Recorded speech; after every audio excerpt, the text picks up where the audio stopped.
Want to know what the biggest secret to losing body fat is? It's honestly pretty boring. The people who get lean aren't doing anything special. They're just really good at doing the same simple things every single day. And after taking a week off on vacation, that's exactly what I realized.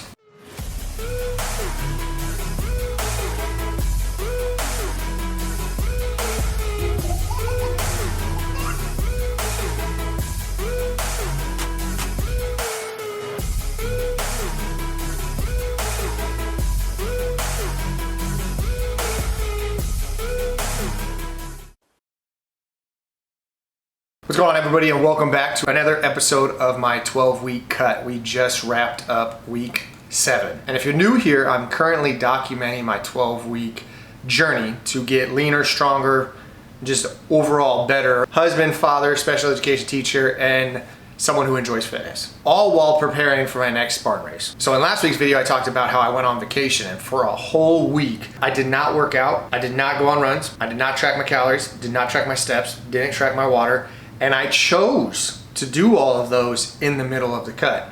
And some people might be like, that's absolutely crazy. Why, if you're trying to lose weight, why would you take a whole week off and ruin all your progress? Because unfortunately, that's what most people think. But after doing that for a week, I was actually very excited to get back to all the boring stuff, because I know that the boring stuff is where the results are. I truly think that social media has convinced us that in order to get really good results, whatever that may be, you have to do something very exciting. So when it comes to fitness, a lot of people think it's some special workout, some special supplement, some special challenge, a new hack, a new peptide, something in order to get these phenomenal results. And I blame social media for that. It's to the point where actually, if you follow me on Instagram, every single day for this entire 90-day transformation, 12-week transformation, I'm posting daily disciplines.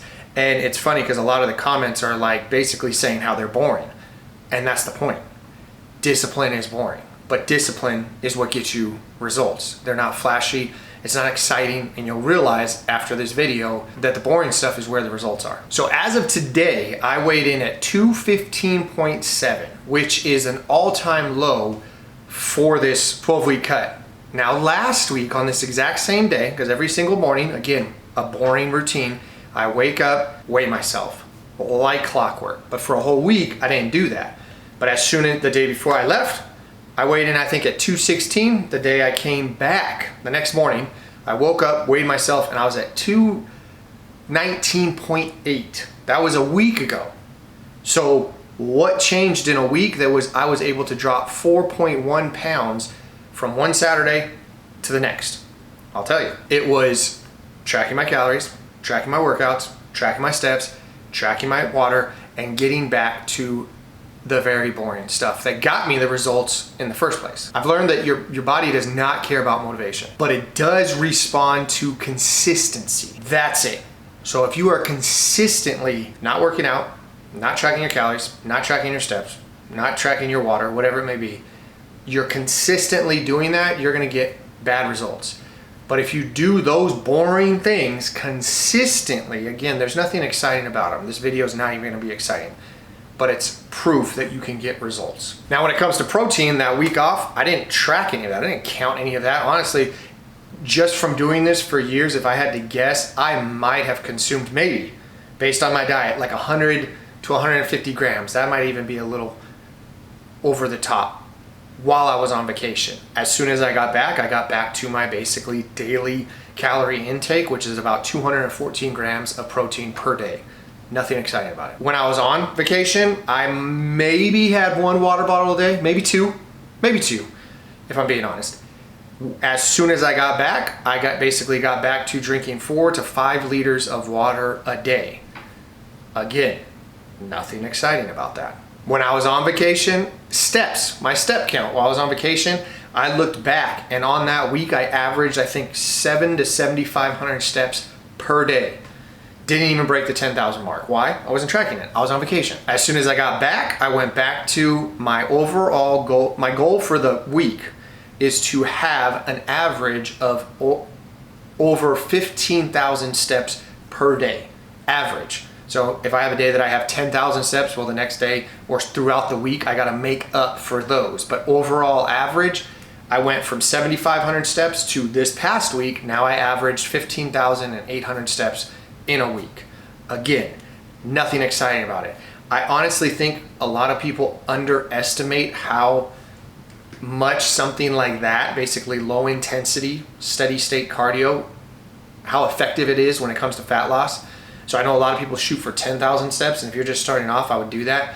But if you've been doing this for a while and you're stuck, I would increase it to 15,000 steps, because I think a lot of people underestimate how much light movement can affect their fat loss. But again, nothing exciting about it. When it comes to my workouts, when I was on vacation, I didn't work out at all. I didn't run, I didn't do cardio, I didn't do conditioning, nothing. When I came back, I jumped straight back into my workouts. 5 strength sessions, 2 conditioning pieces, and 5 days of running.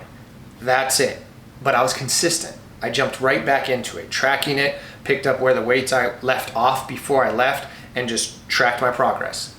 But again, nothing exciting about it. I do the same workouts every single week.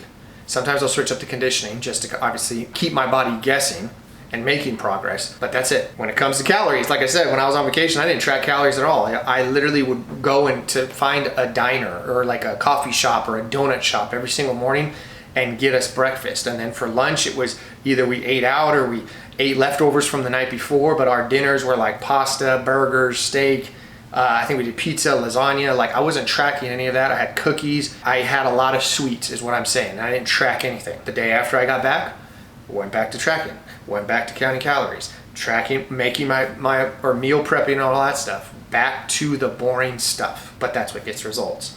I will mention one that that's very important. However, with my time of life, I'm not really able to focus on it, and it's sleep. When I was on vacation, we didn't get that much sleep. I got more sleep than my wife, but again, having a 10-week-old baby, you don't really sleep that much. Luckily, he's getting a little bit better at sleep, but I've never been a big advocate for getting sleep, even though it is very important when it comes to hitting your fat loss goals. Now, as for my actual fat loss, when I weighed in this morning, my body fat percentage was the lowest it's been over the past 7 weeks. And again, that was after my week vacation. So I think body fat sometimes is a little bit more accurate than your actual number on the scale, because that could fluctuate. Did I lose 4 pounds in 1 week? I don't know. It might have been just a lot of, because I didn't drink that much water. I had a lot of carbs. I had a lot of salt. And then I went back to basically monitoring my water. But that is something that I honestly think you need to do when it comes to tracking your progress. Don't look just at the scale. Have a couple different variables that you can track to see if you're making progress. I am a big believer that you need to take progress pics. So I take pics every single week and video every single week of my progress. How shirts fit, you could actually take body measurements, all that stuff. Your wife or your significant other is a great indicator. If they make a comment like, oh, you're looking leaner, oh, you're looking more defined, whatever it may be, that's a good indicator that you're actually making progress. What I mentioned in my last video that I'm very excited for is it made me excited to come back and get back to the basics, back to the boring stuff. Like I said, I got a Spartan race that I'm training for that I'm very excited for, because I haven't done a Spartan race in a while. I feel like I'm looking leaner. I feel better. Like I said, pushing away all that good food this week felt a lot better, because the last week I was able to, like I said, indulge in it. And I think indulging in it in a week was enough for me to realize, like, I don't want to keep doing this. So this week I noticed that was a positive. And it's to the point right now, I don't feel motivation every day. Like, I'm not motivated every day 24/7. I have motivated like moments, but however, it's just a routine now. Like, the routine is what's going to get you the results. But again, routines are very boring in the grand scheme of things. But I think that's when it comes to discipline and what discipline really is at the end of the day, it's not doing the amazing things occasionally, but it's doing ordinary things extraordinarily consistent. I know that's a lot to take in. So my advice is, if you are watching this, stop looking for the secret. Stop looking for this special workout that's going to make a huge difference in your fat loss goals, or a peptide, or a new nutrition plan. Like, you'll realize that anybody who has gotten results when it comes to fat loss, especially naturally, it's very boring. But it's a routine. And they found a routine that works, and they stick to it. And luckily, like I said, I'm 7 weeks into this 12-week process, and I would say 7 weeks in, I have a good routine. So my advice, master the boring, because the boring stuff is what actually gets you the results and will change your life at the end of the day. So if you enjoyed this week's update and you're looking forward to obviously seeing what the end results are for this entire 12-week cut leading up to my next Spartan race, then make sure you subscribe to the channel, because every Thursday I will be dropping a week recap of my 12-week cut and going over basically what's been going on, the ups or the highs, the lows, all of it. And that will be documented all the way up until my next Spartan race. And if this video helped you at all, I'd love to hear it in the comment, or if you are currently on a cut, on a gain, on a maintenance phase, whatever it may be, I'd love to hear it in the comments below. And actually, comment below what's one boring habit that has helped you the most in regards to fitness. Like I said, if I was to state the most boring habit that I've done that has made an impact, I would say it's the step count. Like I said, I think a lot of people underestimate how powerful that boring habit is. And like I said, to try and get 15,000 steps every single day is very boring, but it works. And you guys already know the motto: stay happy, stay healthy, and above all, don't be average. I'll catch you guys next week.